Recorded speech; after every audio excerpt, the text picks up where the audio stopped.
નમસ્કાર મિત્રો, જીપીએસએસબી દ્વારા એક નવી ભરતી બહાર પાડવામાં આવેલી છે અને એ જ ભરતી સંબંધિત હું તમારા માટે એક અપડેટ લઈને આવ્યો છું.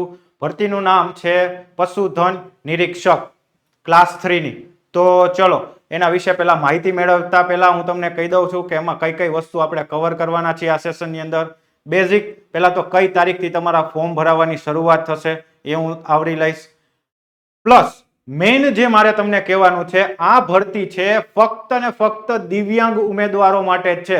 ધારો કે તમે દિવ્યાંગ ઉમેદવાર નથી તો તમારા માટે આ વિડીયો નકામો છે, બરોબર. આ ફક્ત ને ફક્ત દિવ્યાંગ ઉમેદવારો માટે જ છે. ઓકે, દિવ્યાંગ ઉમેદવારો માટે પણ અલગ અલગ કેટેગરી આપવામાં આવેલી છે. A, B, C, D અને E. ટોટલ 5 પ્રકારની કેટેગરી છે. કઈ કેટેગરીમાં કયા દિવ્યાંગ ઉમેદવારોનો સમાવેશ કરવામાં આવેલો છે એની પણ આપણે વાત કરીશું. સાથે સાથે વય મર્યાદાની પણ વાત કરીશું. તમે કોઈ કેટેગરી સાથે બિલોંગ કરતા હોય, ધારો કે અનામત કેટેગરી સાથે બિલોંગ કરતા હોય તો એમાં કેટલી વય મર્યાદાઓ આવે છે એની પણ વાત કરીશું. એજ્યુકેશન ક્વોલિફિકેશન શું છે એની પણ વાત કરીશું. સિલેબસ શું રહેશે, તમારી એક્ઝામ પેટર્ન શું રહેશે વગેરે બાબતોની ચર્ચા કરશું. અને મેઇન જે તમારો જે કહેવાય ને કે આપણો મેઇન ફોકસ ક્યાં હોય છે, પગાર ધોરણ ઉપર, એની પણ આપણે વાત કરીશું. ચલો મિત્રો, તો વન બાય વન જોશું. ખાસ અહીંયા ધ્યાન રાખજો મિત્રો, ફક્ત ને ફક્ત દિવ્યાંગ ઉમેદવારો માટે જ બહાર પાડવામાં આવેલી ભરતી છે. કઈ વેબસાઇટમાંથી તમારે ફોર્મ ભરવાના છે, વેબસાઇટ લખેલી જ છે. અહીંયા હું તમને રાઉન્ડ કરી દઉં છું, હાઇલાઇટ કરી દઉં છું.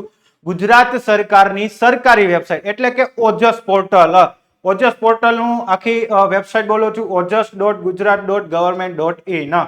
ઈ વેબસાઇટ ઉપર જઈને તમારે ટાઈમ લિમિટ કહું છું, કઈ તારીખથી શરૂ થશે ફોર્મ, તો કે ભાઈ 15/4/2025. એટલે કે ભાઈ આવનારી 15 તારીખથી કેટલા વાગ્યાથી શરૂ થશે? બપોરના 3 વાગ્યાથી શરૂ થશે અને 15/5/2025 સુધી આ ફોર્મ ભરાશે. પણ મિત્રો, મારે તમને એક રિક્વેસ્ટ કરવાની છે કે છેલ્લા દિવસો સુધી ફોર્મ ભરવામાં રાહ ન જોતા. ઘણી વખત એવું બને છે કે સર્વર પ્રોબ્લેમ આવે છે અને કદાચ ડેટ એક્સટેન્ડ ના થાય તો તમે ફોર્મ ભરવાથી વંચિત રહી જશો. તમારી પાસે બધા ડોક્યુમેન્ટ્સ પ્રોપર હોય તો બને એટલું વહેલું ફોર્મ ભરી દેજો. ચલો, હા, ફોર્મ ભરતી વખતે બીજી કઈ વસ્તુ તમારે ધ્યાનમાં રાખવાની છે એ કહી દઉં છું કે ભાઈ તમારો પાસપોર્ટ સાઇઝનો તાજેતરનો ફોટોગ્રાફ તમારે રેડી રાખવાનો છે. કેટલી સાઇઝ છે? મેક્સિમમ 15 KB ની. અને તમારી જે સિગ્નેચર છે એની પણ મેક્સિમમ સાઇઝ કેટલી હશે? 15 KB ની તમારે રાખવાની છે. બીજા ડોક્યુમેન્ટ્સ તમારી પાસે હશે, ક્વોલિફિકેશનના હશે, તમારી ડિસેબિલિટી છે એનું સર્ટિફિકેટ હશે, એ બધું સાથે રાખીને ફોર્મ ભરજો. ચલો, બીજી વસ્તુ મહત્વની કઈ કઈ છે જોઈએ છીએ. હા, ઓકે, ગુજરાતની અલગ અલગ જિલ્લા પંચાયતમાં કઈ કેટેગરીમાં કેટલી વેકેન્સી છે એની વાત કરી લઈએ. તો કે ભાઈ અહીંયા જે કોલમ આપેલી છે, સેકન્ડ નંબરની કોલમ, એમાં અલગ અલગ જિલ્લા પંચાયત આપેલી છે. ધારો કે અમદાવાદ છે, અમરેલી છે, આણંદ છે વગેરે, બરોબર. એની સામે અહીંયા કેટલી જગ્યા છે એ પણ દર્શાવેલી છે. અમદાવાદમાં ટોટલ 1 જગ્યા છે. હવે 1 જગ્યા એ કઈ કેટેગરીના દિવ્યાંગ ઉમેદવારો માટે છે? તો કે ભાઈ બી કેટેગરીના દિવ્યાંગ ઉમેદવારો માટે 1 જગ્યા છે. એનો મતલબ એવો થયો A, C, D અને E. ઈ કેટેગરીના દિવ્યાંગ ઉમેદવારો માટે અમદાવાદની પોસ્ટ નથી, બરોબર. એ રીતના બધાની આપેલી છે. નોટિફિકેશન તમને મળી જ ગયો હશે ઓજસની વેબસાઇટમાં. જ્યારે તમે ફોર્મ ભરશો ત્યારે આખો રીડ કરી લેજો.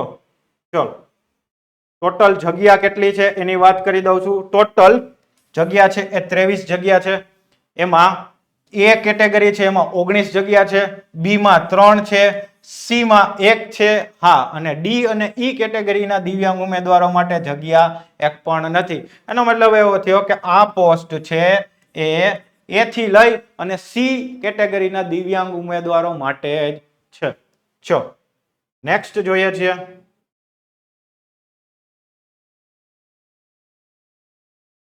હા, મહત્વની વસ્તુ એ છે કે ફરીથી એક વખત રિપીટ કરી દઉં છું કે આ પોસ્ટ માટે કોણ એલિજિબલ છે? ફક્ત દિવ્યાંગ ઉમેદવારો જ એલિજિબલ છે. અને જ્યારે તમે ફોર્મ ભરો છો મિત્રો, ત્યારે એક પણ પ્રકારના ડોક્યુમેન્ટ તમારે અપલોડ કરવાના નથી. ફક્ત ને ફક્ત તમારે એને લગતી જે કઈ ડિટેલ્સ છે એ જ તમારે એન્ટર કરવાની રહેશે, બરોબર. અહીંયા લખી જ દીધું છે. એક પણ પ્રમાણપત્રો છે એક પણ પ્રકારના તમારે જોડવાના નથી.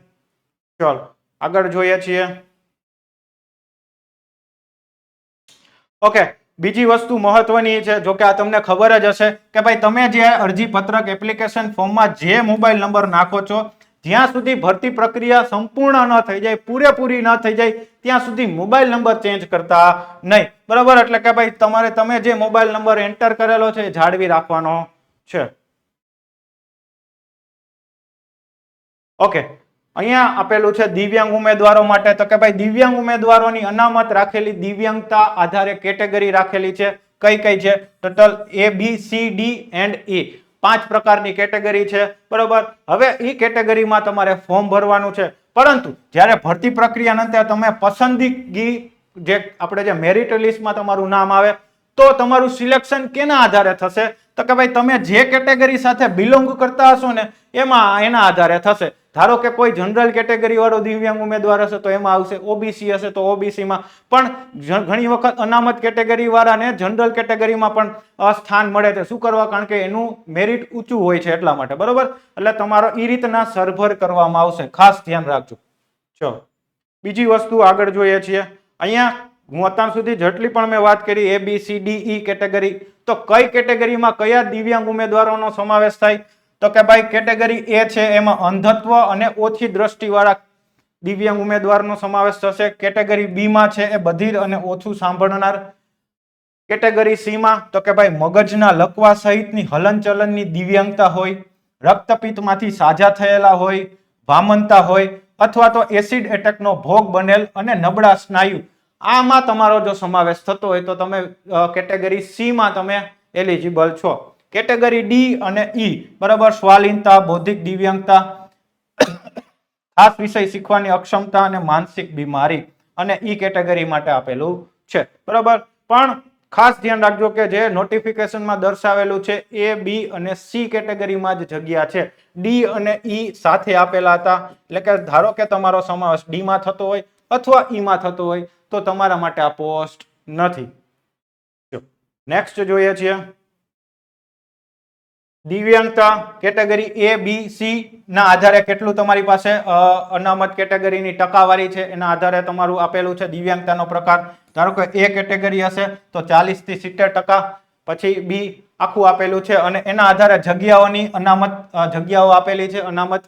બરોબર, તો કે ભાઈ A કેટેગરી હશે તો 19 છે, B માં 3 છે, C માં 1 છે અને D અને E માં એક પણ જગ્યાઓ નથી. બરોબર, એટલે D અને E માં તમારો સમાવેશ થતો હોય તો તમારા માટે આ પોસ્ટ નથી. જો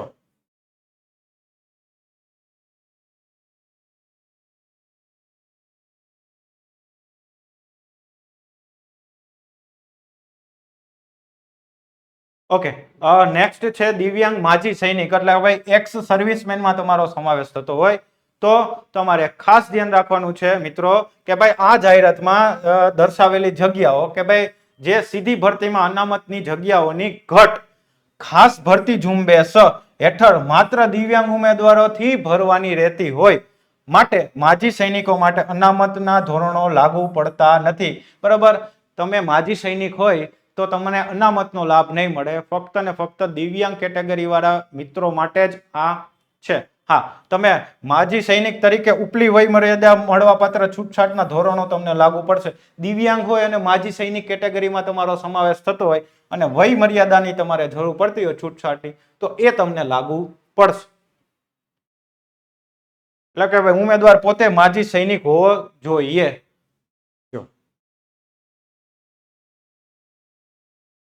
આમાં બધી સર્ટિફિકેટ બાબતે વાત કરેલી છે. બરોબર,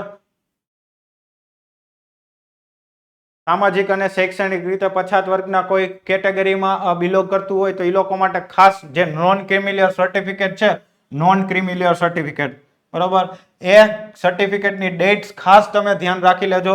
તો કે ભાઈ 1/4/2023 થી તમારી પછીનું હોવું જોઈએ. 1/4/2023 પછીનું તમારી પાસે નોન ક્રિમિલિયર નું હોય અને નોન ક્રિમિલિયર સર્ટિફિકેટ ની અંદર નીચે એવું લખેલું હોય કે ભાઈ માન્ય રહેશે 3 નાણાકીય વર્ષ માટે, તો ને માત્ર તો જ તમારે એલિજિબલ થાવ, નહીતર નવું કઢાવી લેજો. પછી એવું ન બને કે ભાઈ તમે નીચેની જે લાઈન મેં તમને કીધી એ જોવાની રહી ગઈ હોય એમ તમારી પાસે 2023 નું સર્ટિફિકેટ હોય તો તમે એલિજિબલ નહીં થાવ, ડોક્યુમેન્ટ વેરિફિકેશનમાં તમને રિજેક્ટ કરી શકે છે, બરાબર. એટલે ખાસ આ તારીખ ધ્યાનમાં રાખજો, 1/4/2023 થી લાગુ પડશે નોન ક્રિમિનલની ડેટ.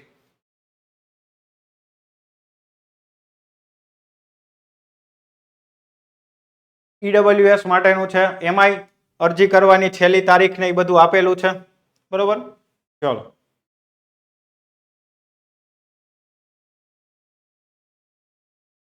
આખી બધી વસ્તુ આપેલી હશે. હા, મેઇન વસ્તુ મારે તમને કહેવાની છે કે ભાઈ કોઈ એક જ ઉમેદવાર છે એક જ એપ્લિકેશન કરી શકશે, મલ્ટિપલ એપ્લિકેશનનો ઓપ્શન અલાઉડ નથી, બરોબર. એટલે કે ભાઈ તમે જ્યારે ફોર્મ ભરો છો ત્યારે વ્યવસ્થિત ફોર્મ ભરવું, ભૂલને કોઈ અવકાશ નથી, ખાસ ધ્યાન રાખજો, બરાબર. Multiple application not allowed.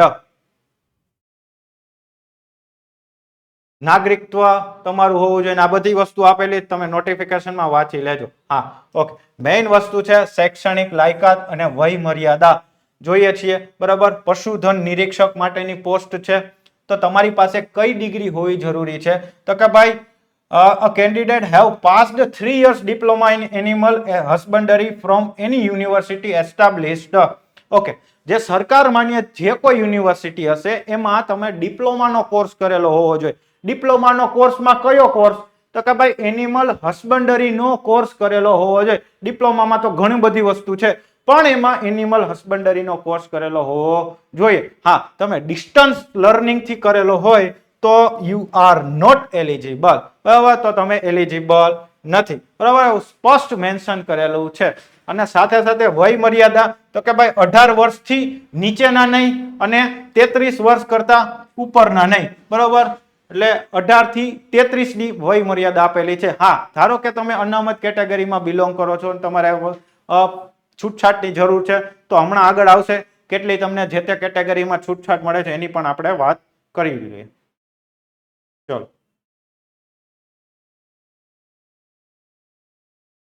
હા, વય મર્યાદાની તારીખ આપેલી છે કે ભાઈ તમારે કટ ઓફ તારીખ છે 15/5, એટલે કે ભાઈ તમારો ફોર્મનો લાસ્ટ ડે, બરાબર. એ ખાસ ધ્યાન રાખજો. ઉપલી વય મર્યાદામાં છૂટછાટ જોઈએ, બરાબર. તો કે ભાઈ સામાન્ય કેટેગરીના દિવ્યાંગતા ધરાવતા પુરુષ ઉમેદવારો, ખાસ ધ્યાન રાખજો, તેને 10 વર્ષની છૂટછાટ મળે છે. પણ 10 વર્ષમાં ખાસ ધ્યાન રાખજો મેક્સિમમ કેટલા, 45 વર્ષ સુધી જ.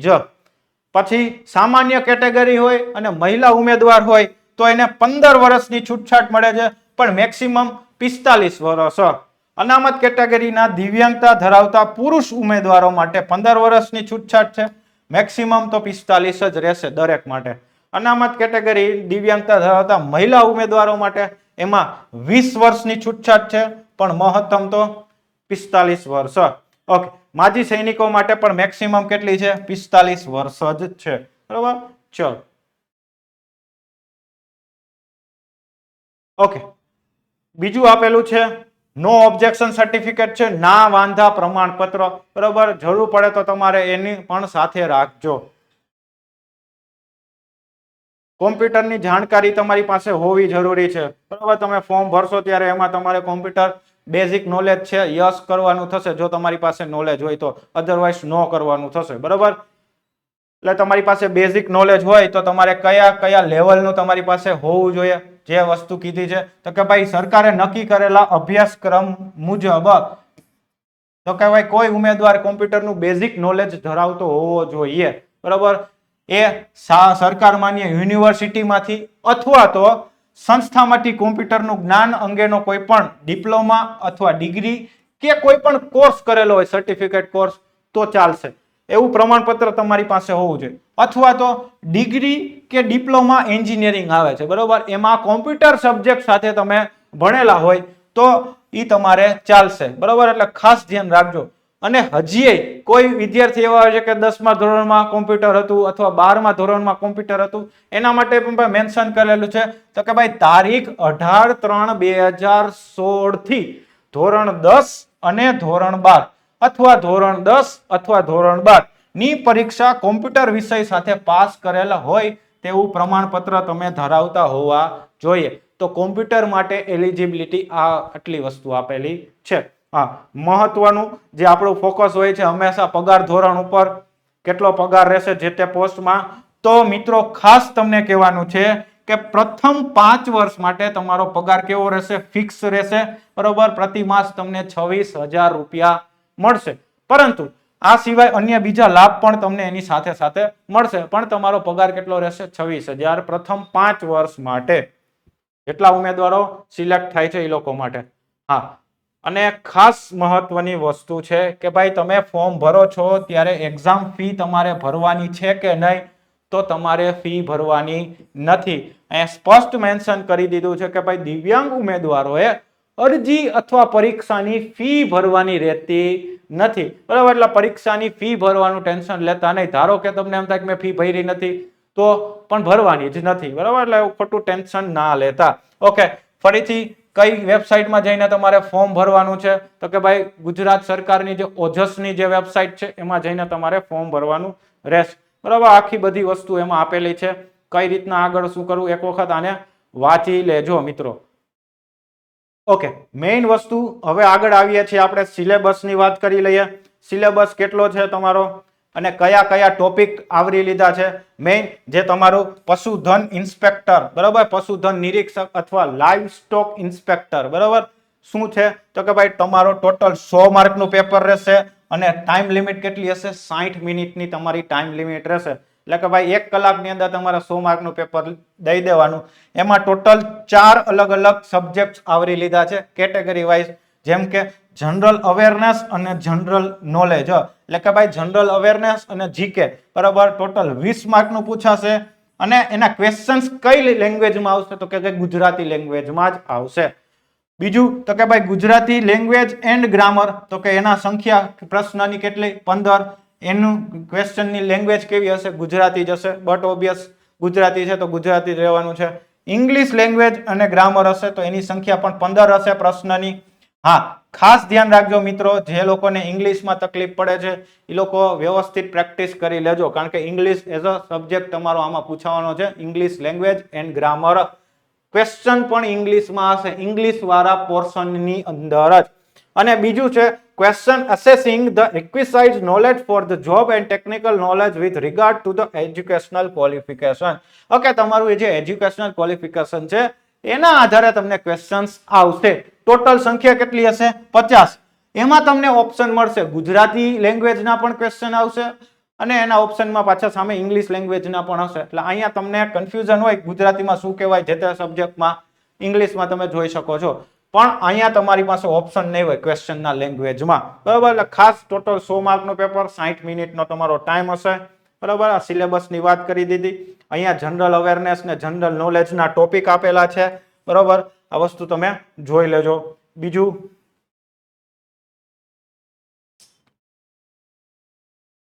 હા, મહત્વનું મિત્રો ઈ છે કે ભાઈ પ્રત્યેક ખોટા જવાબ હશે તો માઇનસ સિસ્ટમ આપવામાં આવેલી છે, બરાબર. એટલે કે ભાઈ એક ખોટો પડશે તો -0.25 ગુણ તમારા કપાઈ જશે, બરાબર. એટલે ખાસ ધ્યાન રાખજો.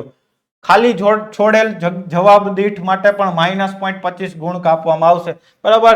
એટલે કે એનો મતલબ એવો છે કે ભાઈ ધારો કે ABCD ઓપ્શન 4 ઓપ્શન હોય તો તમારે ઈ ઓપ્શન ટીક કરી દેવાનો, એટલે તમારું જે માઇનસ ના થાય. માની લ્યો તમે આન્સર નથી આપવા માંગતા પણ ઈ ઓપ્શન એ ટીક ન કરેલો હોય ને A થી લઈને D માં પણ ટીક ના કરેલો હોય તો ખાલી છોડેલો છે તો એના પણ -0.25 કપાઈ જશે, બરાબર. અને એક કરતા વધુ વિકલ્પ સિલેક્ટ કરેલા હશે તો પણ 0.25 કપાઈ જશે, બરાબર. એટલે ખાસ ધ્યાન રાખજો, ઈ ઓપ્શન તમારે ટીક કરવાનો રહેશે. અહીંયા મેન્શન કરી દીધું છે E ફોર નોટ અટેમ્પ્ટ, બરાબર. A થી લઈને D ઓપ્શન તમને ના આવડતા હોય, કન્ફ્યુઝ હોય તો ઈ ઓપ્શન પ્રેમથી ટીક કરી દેવાનો. ચલો, તો ઈ કેસમાં તમારા નેગેટિવ માર્કિંગ લાગુ પડશે નહીં.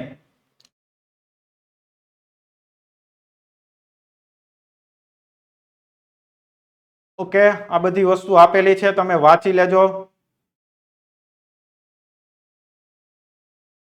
હા, અહીંયા લખી દીધું છે ફિક્સ પગારથી લાયક ઉમેદવાર પ્રથમ 5 વર્ષ માટે તમને ધારાધોરણો લાગુ પડશે, બરોબર. ત્યાં સુધી તમે ફિક્સ પગારમાં રહેશો, પછી તમારે જે તે લાગુ પડતો હશે ગ્રેડ પે એમાં તમારો સમાવેશ થઈ જશે. ઓકે, ગેરવર્તણૂક અંગે દોષિત ઠરાયેલા ઉમેદવારો વિરુદ્ધ પગલા માટેની પણ આમાં વસ્તુ આપેલી છે, મેન્શન કરેલું છે, વાંચી લેજો.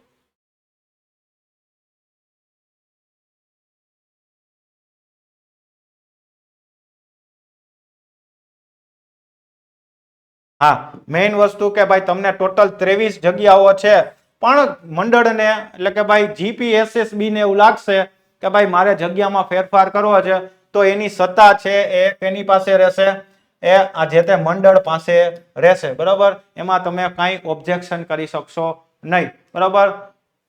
ચલો, આખી સૂચના આપેલી છે એ તમે રીડ કરી લેજો. ઓકે. વય મર્યાદાનું પાછું આપેલું છે, બરાબર. આપણે કીધું હતું કે ભાઈ 18 વર્ષ મિનિમમ હોવા જોઈએ ને મેક્સિમમ 33 હોવા જોઈએ. પછી તમે કોઈ પણ કેટેગરી સાથે બિલોંગ કરતા હોય ને જો તમને વય મર્યાદામાં છૂટછાટ મળે તો એની તારીખ પણ આપેલી છે, બરાબર. એ જોઈ લેજો કેટલા વર્ષ માટે તમને છૂટછાટ મળે છે, એ બધું આપેલું છે, ઓલરેડી મેન્શન કરી દીધું છે આગળ, પાછું વાંચી લેજો, બરાબર. તો મિત્રો આ હતી પશુધન નિરીક્ષક માટેની નોટિફિકેશન, બરાબર. ટોટલ સંખ્યા 23 પોસ્ટ છે, બરાબર. અલગ અલગ પંચાયતો માટે અલગ અલગ કેટેગરી વાઇઝ, બરાબર. એના ફોર્મ ભરાવાની શરૂઆત છે એ આવનારી 15 તારીખથી થઈ જશે બપોરના 3 થી. અને ક્યારે પૂરું થશે ફોર્મ ભરાવાનું તો કે ભાઈ 15/5, બરાબર. એટલે કે ભાઈ 15 એપ્રિલ થી લઈને 15/5 15 મે, એટલે ટોટલ તમને 1 મહિનાનો સમયગાળો મળશે. પણ મિત્રો એક રિક્વેસ્ટ છે કે બને તો છેલ્લા દિવસો સુધી રાહ જોતા નહીં. ઘણી વખત પોર્ટલ હેંગ થવાના ચાન્સ હોય છે, તો મલ્ટિપલ એપ્લિકેશન આવતી હોય છે છેલ્લે છેલ્લે, તો એવું ના કરતા તમારે ફોર્મ ભરવાનું છે, નક્કી જ છે તો વહેલું ભરી દેજો, બરાબર. તો મિત્રો હવે મને રજા આપો. થેન્ક યુ મિત્રો. જય હિન્દ, જય ભારત.